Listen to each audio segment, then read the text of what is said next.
finalmente siamo arrivati a queste aperture. Diamo la possibilità a tante aziende di lavorare dopo che hanno avuto un periodo di sofferenza così enorme. Arrivare a questo punto è una liberazione per tanti imprenditori.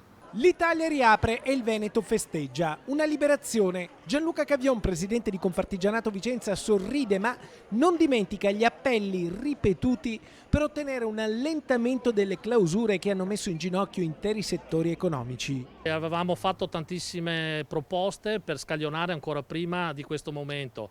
Aver fatto perdere il mese di maggio a queste attività è stato veramente un altro danno, un'altra beffa. Adesso attendiamo che sia liberalizzato proprio totalmente per poter recuperare il tempo che è stato perso in questo periodo. Certo, restano ancora alcune limitazioni come il coprifuoco, spostato dalle 10 alle 11 di sera. Abbiamo visto che fra una quindicina di giorni sarà libero, dunque si poteva anticipare anche i tempi, visto che anche le vaccinazioni stanno facendo il loro percorso e stanno dando dei risultati ottimali. Insomma, le regole possono essere allentate, ma il contrappeso deve essere il senso di responsabilità dei cittadini, altrimenti si torna indietro.